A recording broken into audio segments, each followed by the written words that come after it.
Jesus Christ, that's a nice building. What kind of place can you get for 2.2 million yen a month in Tokyo? That comes out to about $22,000. That's very expensive for an apartment anywhere in the world, especially in Tokyo. But this place is something special.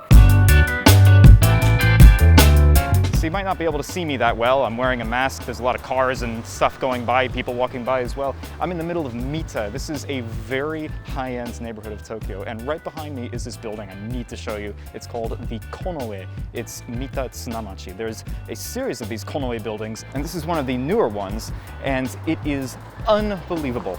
It is one of the most high-end and unique buildings in all of Tokyo. And just from the outside, it has an almost ominous, evil feel to it. But at the same time, you know that if you live in this place, you're living in one of the coolest and most exclusive buildings in all of Japan. I haven't been inside, so I can't say for sure how it is exactly, but I can tell you that this is one of the most exclusive buildings in one of the most exclusive neighborhoods of Tokyo. And also, this is the penthouse suite. I am going to show you the penthouse suite. So this is part of the Konoe series. They're known as being one of the most luxurious brands of apartment buildings all over Japan. And the interesting thing about this, even though they are one of the most expensive and luxurious apartment series in the entire country, it's actually owned and run by the exact same company that does Appa Hotels. If you haven't heard of Appa Hotels, they're a chain of business hotels that they have in Japan that in Tokyo you could usually rent for less than 10,000 yen or about $100 a night. Having said that, the owner of that chain of hotels is known to be an extremely heavy spender, so it makes sense that she would make something like this as well. Let's go check out inside. あ、すみません、内見に来たんですけれども、はい。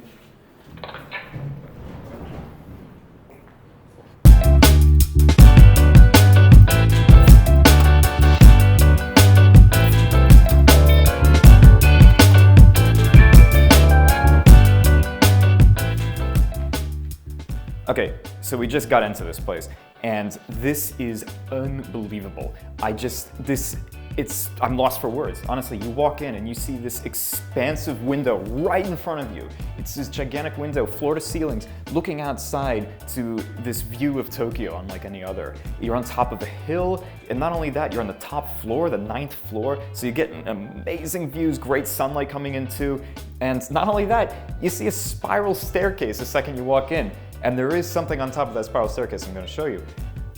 This is just, I'm lost for words, honestly. You look down and you have these amazing marble floors, and this is a very dark marble. I haven't seen anything like this before. But these are very expensive floors and just very high quality. And that's going to be the theme of today's apartment, really. It's 2.2 million yen, so again, about $22,000. And you're not really just paying for the size here. I mean, it's 217 square meters, or about 2,300 square feet.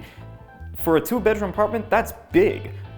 But at the same time, you're not just paying for that. If you wanted just size, you could get a bigger place for less money.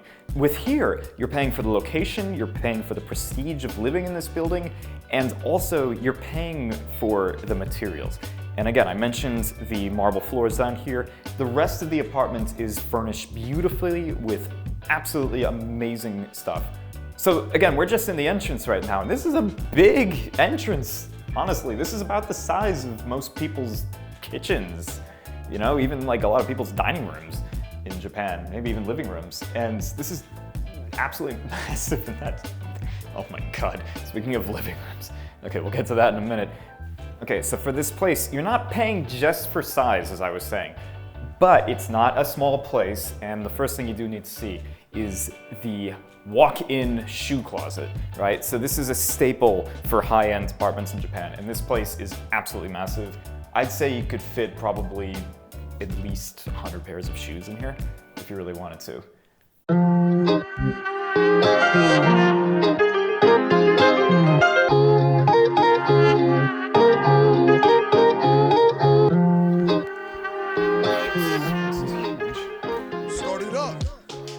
Okay, so we're in the kitchen, and this is an absolutely gigantic kitchen. It's this beautiful L shape.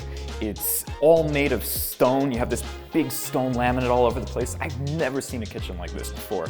And let's just start with the sink. You have this beautiful sink over here. You have these Italian-made fixtures, right? You have these beautiful faucets, both for the regular water and also the filtered water. Of course, it has a water filter. And also, the regular water faucet has one of these little extendy things that you can use to get under, get all the grit out of whatever you're trying to wash. And not only that, it even has a little Italian flag on it, just to let you know that it's from Italy. And you have a garbage disposal on the bottom. These are pretty rare to find in Japan, to tell you the truth. And not only that, but you have these ledges. Why do you have these ledges built in, right? Well, imagine you're preparing shrimp and it's still in the shell. So what do? You put your shrimp onto your cutting board, and then you do that to get the shell off and then devein it and all that kind of stuff. And then you have to push it in, then you get it all over the counter. Not with this one. With this, you put the cutting board directly on top of the sink so that you can do all that prep work on top of the sink, and then just take this guy and wash off your cutting board and all the shells into the garbage disposal, which you turn on, and everything is clean. Right? So you take all those nicely cut, deveined, clean shrimp carcasses that you got, you take them over here, and then this is your workplace for your shrimp dumplings that you're gonna make tonight, right? So you spend all night long with your friends just going one by one doing these dumplings. It's a very cathartic process if you haven't done it before. And you have a couple hundred of these dumplings made, these shrimp gyozas made for you right in the corner there. What do you do with that? Well, you take your newly made shrimp dumplings, you bring them over here, and then you throw them on your already ready to go pan that you have heated up on your 3-burner gas stove. So the amazing thing about this gas stove, it's not just your regular old gas stove. You have to unlock it first. There's a special lock switch. You press the button in, and then not only does the gas turn on automatically to the exact specification that you want it to, but it'll also bring on the vent automatically as well. I mean, this is the kind of stuff that you get when you're paying $22,000 a month for an apartment. Right below the stovetop, this is pretty normal for Japanese houses and apartments, you have a grill. It's a gas grill that you can pull open, put some fish, put some bread, make some toast or some grilled fish or something, and you're all good. There is no oven here, I will say. That's pretty normal for Japanese apartments, but that's okay, because tonight you're making dumplings, right? So, after you're done making all your dumplings, you are gorged. You feel disgusting.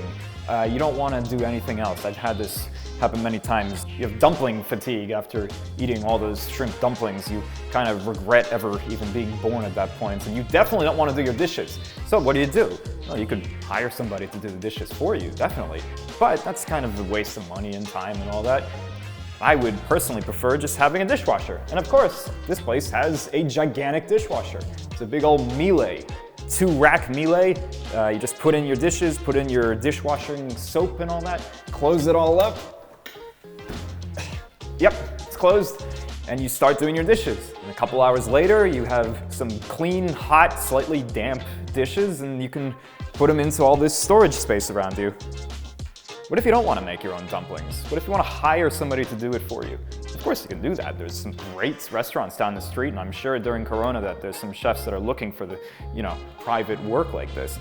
So you have this beautiful kitchen for them to work in, and maybe you don't like looking at them that much. So you can just do this. You can hide the entire kitchen. And now you have this entire party room to you and your friends, and you don't even have to watch the chefs making your own food.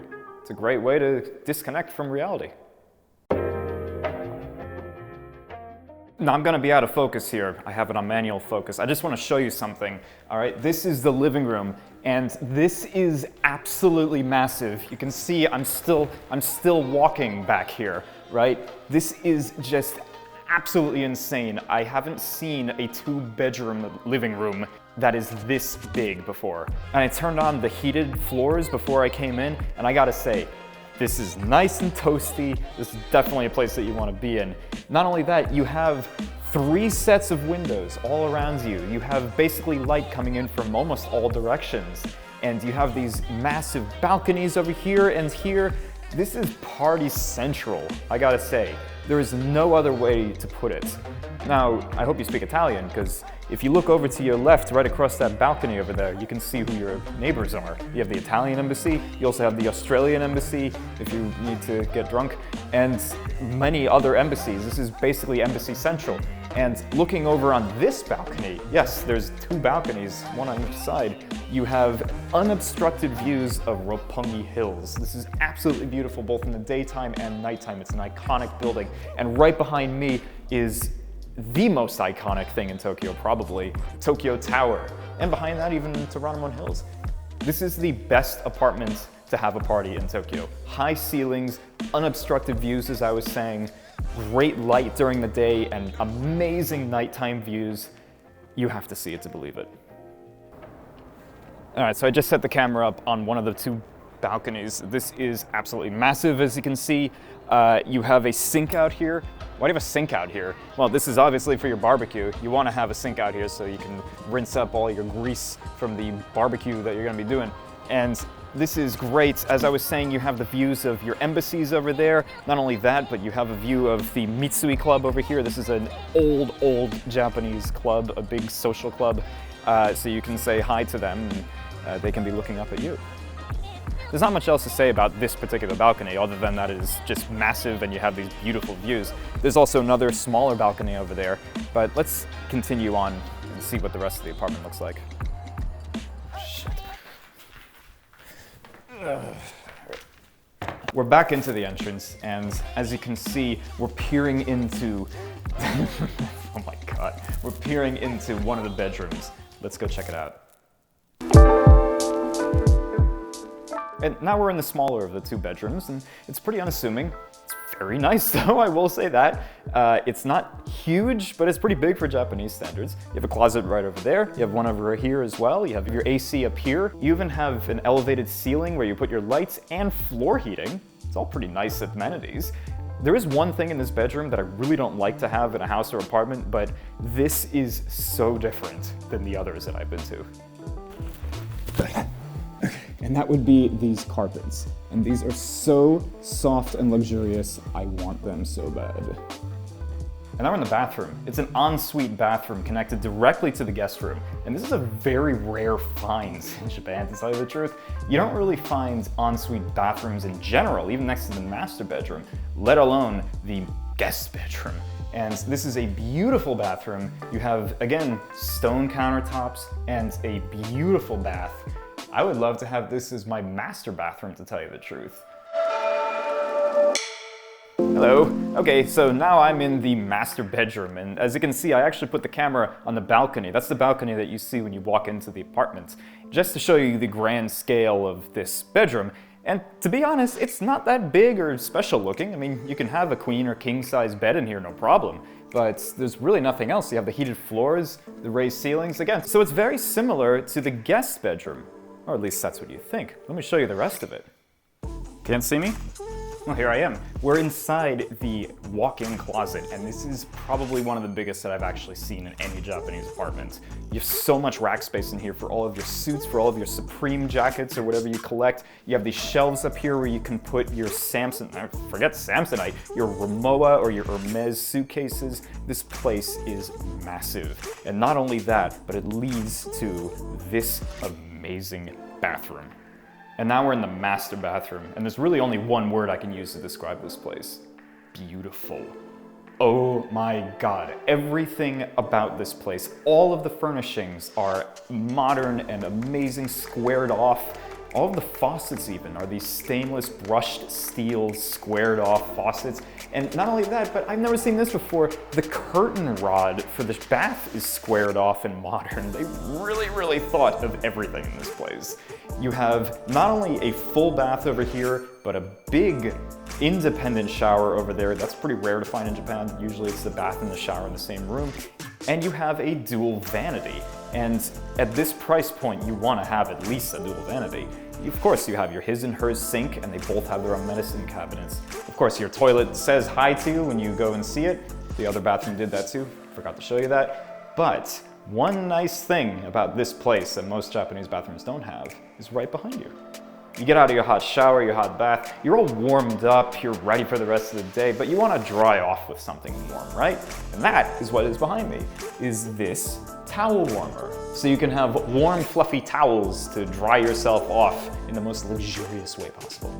So I've already shown you the gigantic living room, dining room, kitchen, the 2 balconies over there, the 2 bedrooms over there, and also their associated bathrooms, and the walk-in closet, of course. But there is one more thing that I have to show you right up these stairs. Follow me.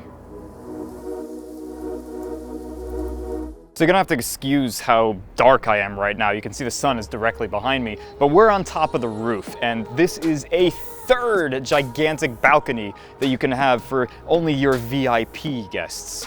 You have your barbecue downstairs, but this is where you have your cocktail party at night. And I was talking about the great views that you have downstairs. They're even better up here. You don't think that one floor makes a difference, but it really, really does. So that's that. This is what a $22,000 a month apartment is like in Japan. And you can get this today. It is right on the market. You can look down in the description to find more information about it. You can follow me on Instagram and on Facebook as well. And until next time, thank you for watching.